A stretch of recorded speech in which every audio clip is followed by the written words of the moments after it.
Hi friends, welcome to my channel. ఈరోజు video చాలా ఇంట్రెస్టింగ్గా ఉందండి. వీడియోని ఎక్కడ స్కిప్ చేయకుండా ఎండ్ వరకు చూసేయండి. ఇక మీ అక్క గురించి ఆలోచించావా అని ఆరు బాగిని అడుగుతుండగా, ఏ అక్క, కొడైకెనాల్ అక్క లేదంటే ఆరు అక్కనా, మీరా లేకపోతే మా సొంత అక్కనా అని బాగి అడుగుతుండగా, ఇక అయ్యమ్మయంలో పడిపోయి ఆరు ఇలా అంటూ ఉంటుంది.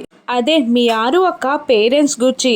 ఆయన అనాథ శరణాలయంకి వెళ్ళి వాళ్ళ పేరెంట్స్ని వెతకడానికి ట్రై చేశారంట కదా, ఏమైనా తెలిసిందా, నీకేమైనా చెప్పారా అని అడుగుతూ ఉంటుంది. ఆరు లేదక్క, ఏం తెలియలేదంట అని బాగా సమాధానం ఇస్తూ ఉండగా, లేదు ఆయనకు ఏదో తెలిసినట్టుంది, కానీ నిజం మీ దగ్గర దాచినట్టు నాకు అనుమానంగా ఉంది అని అంటూ ఉంటుంది. ఆరు అవునక్క, నాకు అదే డౌట్ వచ్చింది. అనాథాశ్రమం దగ్గరికి వెళ్ళి వచ్చినప్పటి నుండి ఆయన ప్రవర్తనలో చాలా తేడా వచ్చింది అని బాగి అంటూ ఉంటుంది. ఎలాగైనా నువ్వే ఆయన నుండి నిజం రాబట్టాలి, నీ ఒక్కదాని వల్లే ఆ పని జరుగుతుంది అని ఆరు బాగిని రెచ్చగొడుతూ ఉండగా, అలాగే అక్క, ఖచ్చితంగా కనుక్కుంటాను అని అంటూ ఉంటుంది బాగి. ఇక రణ్వీర్ కారులో వెళ్తుండగా ఒక కార్ ఎదురుగా వచ్చి రణ్వీర్ కారుని ఆపేస్తూ ఉండగా, రణ్వీర్ ఏ పాగల్, ఎవర్రా నా కారుకి కార్ అడ్డం పెట్టింది అని అంటూ కోపంగా రణ్వీర్ కిందికి దిగుతూ ఉండగా, మనోహరి కారులో నుండి కిందికి దిగుతుంది. ఇక రణ్వీర్ కోపంగా మనోహరిని చూస్తూ, ఏంటి చావాలని అంత ఆశగా ఉందా, నా కారుకి ఎదురు పడుతున్నావు అని రణ్వీర్ మనుని అంటూ ఉండగా, ఇక నీకేం కావాలి రణ్వీర్, పదే పదే నా వంట ఎందుకు పడుతున్నావు, నీకేం కావాలి, నువ్వంటే ఇష్టం లేదు, నీతో జీవించడం ఇష్టం లేదని చెప్పేశాను కదా, మళ్ళీ వదలకుండా నా వెంట ఎందుకు పడుతున్నావు అని మను కూడా తగ్గకుండా రణ్వీర్ని క్వశ్చన్ చేస్తుండగా, నేనెందుకు నీ వెంట పడుతున్నానో నీకు తెలుసు, నువ్వు నాకు అవసరం లేదు, నా బిడ్డ దుర్గాని నాకు అప్పగించు అని అంటూ మను ముందు మోకాళ్ళపై కూర్చొని రెండు చేతులు చాపి అర్థిస్తూ ఉంటాడు రణ్వీర్. నా బిడ్డ దుర్గాని నాకు అప్పజెప్పాయి, నీ నీడ పడనంత దూరంగా నేను వెళ్ళి పెంచుకుంటాను, ఇక నీ జోలికి కూడా నేను రాను, నేను అనేవాడిని ఉన్నానని కూడా నీకు గుర్తు చేయను, నా బిడ్డ దుర్గాని నాకు అప్పజెప్పాయి అని రణ్వీర్ అర్థిస్తూ ఉంటాడు మనుని. ఇక మను ఆలోచిస్తూ ఉంటుంది మనసులో, అసలు ఆ బిడ్డ నా దగ్గర లేదు అని గనక వీనికి అనుమానం వచ్చిందనుకో నన్ను చంపేస్తాడు ఖచ్చితంగా, ఆలోపే అమర్కి నాకు పెళ్ళైపోవాలి అని మనసులో అనుకుంటూ, ఏంటి రణ్వీర్, నేను అంత పిచ్చిదానిలాగా కనబడుతున్నానా నీకు, నీ కూతురు నీ చేతికి అందిన మరుక్షణం నువ్వు నన్ను చంపేస్తావని నాకు తెలీదా అని అనేస్తుంది మను. ఇక రణ్వీర్ కోపంగా లేచి ఇలా అంటుంటాడు, అయినా నీలాంటి తిన్నింటి వాసాలు లెక్క పెట్టేదానికి వివాహ బంధం గుచ్చి తల్లి బంధం గుచ్చి ఎలా తెలుస్తుంది, ఏంటి అలా చూస్తున్నావు, తిన్నింటి వాసాలు లెక్క పెట్టేదాన్ని అన్నందుక నువ్వు నీ ఫ్రెండ్నే చంపి తన జీవితంలోకి నువ్వు రావాలి అనుకుంటున్నావు, అసలు ఆ మహాతల్లిని చంపితే ఆ సార్ నీతో జీవితం పంచుకుంటాడని నువ్వెలా అనుకున్నావు, అంతలా ప్రేమించిన మనిషిని వదిలిపెట్టి నిన్ను తన జీవితంలోకి తీసుకెళ్తాడు అని నువ్వెందుకు కలలు కంటున్నావు, అది అసాధ్యం అని రణ్వీర్ కూడా మనుకి వార్నింగ్ ఇస్తూ ఉంటాడు. లేదు, ఖచ్చితంగా నేను అమర్ని పెళ్ళాడే తీరుతాను, అమర్తో నా పెళ్ళి జరిగే వరకు నీ కూతురు నీ దగ్గరికి రాదు అని మను అలా అనేస్తూ ఉంటుంది. ఇక లేదు, ఖచ్చితంగా నా కూతుర్ని నేను వెతుక్కుంటాను, నేను వచ్చింది వాళ్ళ ఇంట్లో ప్రాబ్లం సాల్వ్ చేయడానికో వాళ్ళిద్దరిని కలపడానికో కాదు, నా కూతుర్ని తీసుకెళ్ళడానికి, నా కూతుర్ని ఖచ్చితంగా తీసుకెళ్ళే తీరుతాను అని రణ్వీర్ కూడా అంతే ఛాలెంజింగ్గా మనుకి చెప్పి అక్కడి నుండి కోపంగా కార్ తీసుకొని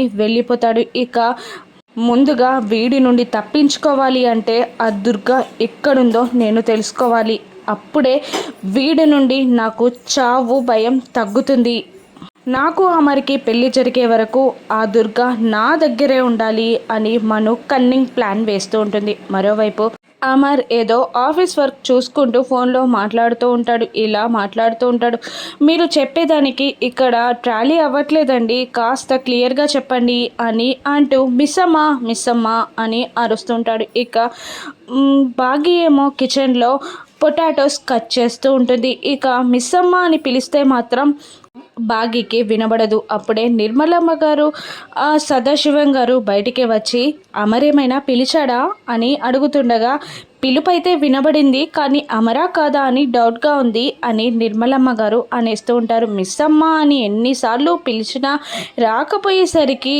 అమర్ బాగీ బాగి అని గట్టిగా పిలిచేస్తూ ఉంటాడు. బాగి అన్న పిలుపు మాత్రం బాగి చెవిన పడి పరుగున పైకి వెళ్తూ ఉంటుంది. అలా పరిగెత్తుతున్న బాగిని చూసి పెద్దవాళ్ళిద్దరూ సంతోషపడుతూ ఉంటారు.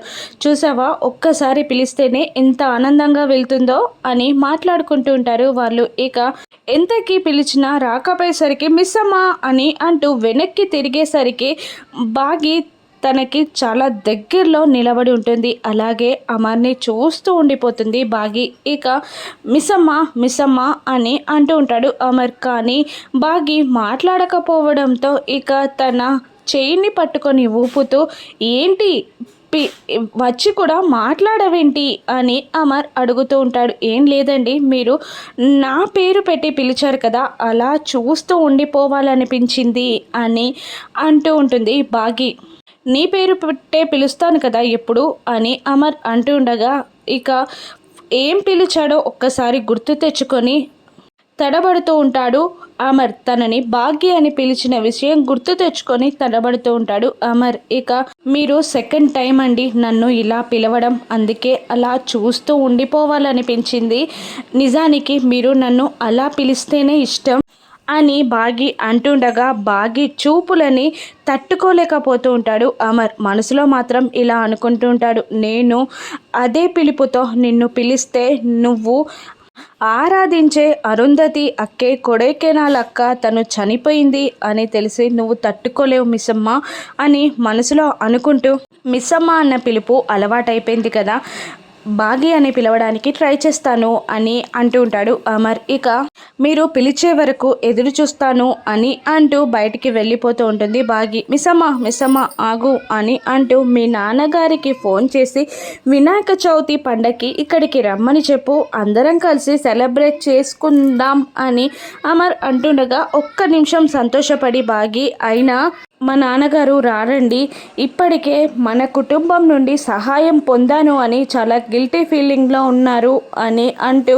ఏదో చెప్పబోతూ ఆగిపోతుంది. ఇక ఏమైందో చెప్పు అని అంటూ ఉంటాడు అమర్. నాకన్నా మీరు పిలిస్తే అని బాగి అంటుండగా అలాగే వెళ్ళి రెడీ మన ఇద్దరం వెళ్ళి డైరెక్ట్గా పిలుద్దాం అని అమర్ అనగా బాగి సంతోషానికి అవధులు ఉండవు. అలాగేనండి అని అంటూ కిందికి దిగి వచ్చి పెద్దవాళ్ళకి మా నాన్నగారిని వినాయక చవితికి పిలవడానికి నన్ను రెడీ అవ్వమన్నారు, అక్కడికి తీసుకెళ్తారంట అని సంతోషంగా చెప్తూ ఉంటుంది బాగి. అలాగేనమ్మా వెళ్ళి రెడీ అవు అని అంటూ ఉంటాడు పెద్దవాళ్ళు. ఇక బాగి వెళ్ళిపోగానే చూసారా అన్నయ్య గారిని ఎంత ఆప్యాయంగా పిలుస్తున్నాడో అమర్ అని అంటుండగా ముందు ఆత్మబంధువు ఇప్పుడు పిల్లనిచ్చిన మామ కదా అని అంటూ ఉంటారు ఆ సదాశివం గారు. ఇక బాబ్జీని పిలిపించుకుంటుంటుంది మను. ఇక బాబ్జీ ఇలా అంటుంటాడు, ఆ రణ్వీర్ని చంపేయమంటారా అని అంటుండగా రణ్వీర్ గురించి నీకు తెలీదు, రణ్వీర్ని చంపడం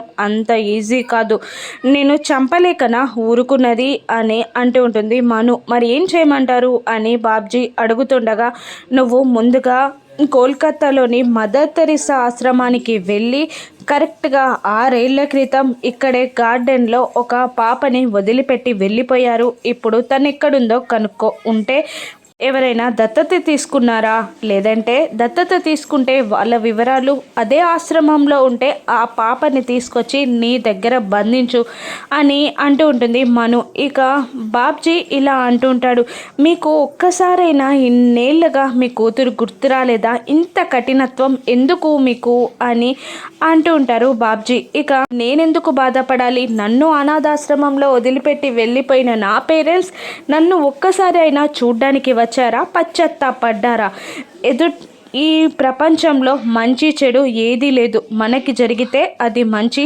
ఎదుటి వాళ్ళకి జరిగితే అది చెడు, అంతే అని అంటుంటుంది మను. మనం విధిరాతకి అన్యాయానికి అండగా నిలుస్తున్నాం, ఎక్కడి దాకా పోరాడగలవో చూద్దాం అని బాబ్జీ కూడా అంటూ ఉంటాడు. అలాగే మేడం అంటూ దుర్గాని వెతకడానికి వెళ్ళిపోతాడు బాబ్జీ. ఇక మరోవైపు వంట చేస్తూ మంగళ కోపంగా చూస్తూ ఉంటుంది రామ్మూర్తి మాత్రం అక్కడ బెడ్ పైన కాలు మీద కాలు వేసుకొని హ్యాపీగా పడుకుంటాడు. ఏం ఘనకార్యం చేశావని అలా కాలు మీద కాలు వేసుకొని పడుకున్నావు అని రామ్మూర్తిని తిడుతూ ఉండగా, నిన్ను భరిస్తున్నాను కదా అది చాలదా అని అంటూ ఉంటుంది రామ్మూర్తి మంగళని. ఇక వెళ్ళి డబ్బులు అడుగు అని అంటుంటుంది మంగళ. ఇక మనం సంపాదించాక ఇస్తామని చెప్పు అని మంగళ అంటుండగా, సరుకులు కూరగాయలు అన్నీ నేనే తెచ్చి 3,000 ఇస్తున్నాను కదా ఇంకా ఎందుకు అని రామ్మూర్తి కసురుతూ, ఇప్పుడు బిడ్డ అల్లుడు వస్తున్నారు, వాళ్ళ దగ్గర ఏదైనా ఎక్స్ట్రా మాట్లాడవంటే తోలు తీస్తా అని రామ్మూర్తి బెదిరిస్తూ ఉండగానే భాగ్య అమర్ ఇంటికి వస్తారు. అమర్ని మర్యాదగా కూర్చోబెట్టి రామ్మూర్తి కాఫీ తీసుకురమ్మని చెప్పగానే ఇక మంగళ వెళ్ళి కాఫీ తీసుకొచ్చింది. కాఫీ తీసుకొచ్చినాక కాఫీ తాగుతారు అమర్ భాగి. ఇక వినాయక చవితికి రమ్మని అమర్ భాగి అడుగుతూ ఉంటారు. ఇక రామ్మూర్తి అయ్యో నేను రాలేను అని అంటూ ఉంటాడు. అది కూడా మీ ఇల్లే, మీరు ఎప్పుడైనా అక్కడికి రావచ్చు, అందరం కలిసి సెలబ్రేట్ చేసుకుందాం అని అమర్ అంటూ ఉంటాడు. ఇక రామ్మూర్తి అమర్ ఇంటికి వెళ్తాడా, అక్కడ పండుగని గ్రాండ్గా సెలబ్రేట్ చేసుకుంటారా, ఇక అనాథాశ్రమం నుండి దుర్గాని అమర్ 6 దత్తత తీసుకున్నారు అని మను తెలుసుకుంటుందా, బాబ్జీ కనిపెట్టగలడా? రానున్న ఎపిసోడ్స్లో చూద్దాం. Thank you for watching.